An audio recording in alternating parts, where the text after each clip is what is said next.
Hello friends, আমি ডালের ঢোকলা আগে থেকে বানিয়ে রেখেছিলাম। এইটার আজকে মালাই ঢোকলা বানাবো। আর এটা হচ্ছে কাজু, এটা এখানে মিক্সিতে দিয়ে ফেসবো। সামান্য দুধ দেবো, দুধের সরটাও দিয়ে দিলাম। কড়াই গরম হয়ে গেছে, সরষের তেল দেবো।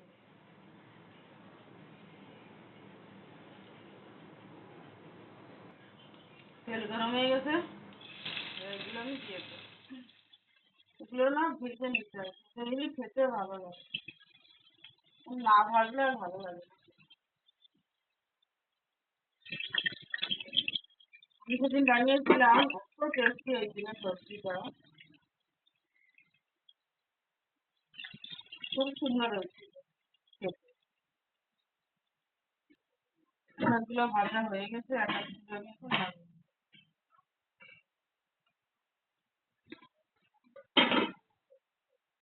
দেখো আমার সবগুলো ভাজা হয়ে গেছে। এখন আমার তেল আছে কড়াইতে অনেকটা, তেল আর দেবো না, গরমে বেশি তেল খেতে নাই। তেজপাতা, শুকনো লঙ্কা, আর এটা আছে গরম মশলা। গরম মশলা যা যা থাকে সব।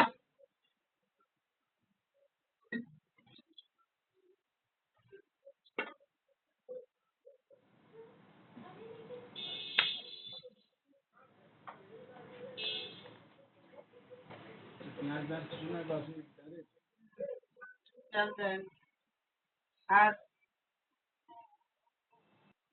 আর আমি যে বাদামটা কাজু বাদাম পিসেছিলাম, বাদাম, দুধ আর দই, দই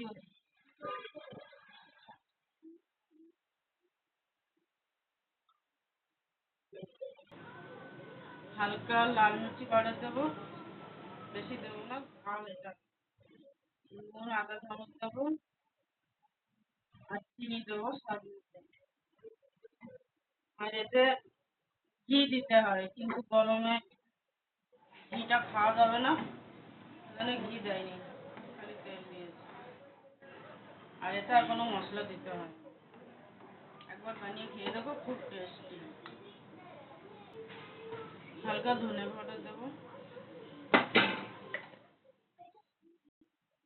এখন জলটা ফুটে গেছে, এবার আমি এই ঢোকলাগুলো ভেজে রেখেছিলাম এগুলো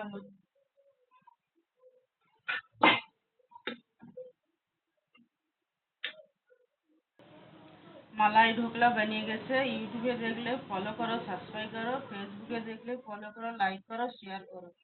সবজিটা এত ভালো হয়েছে খেতে, আর এত সুন্দর হয়েছে দেখতে, নিজেরা না বানিয়ে না খেলে বুঝতে পারবে না। প্লিজ ভিডিওটা দেখো আর ফলো করো।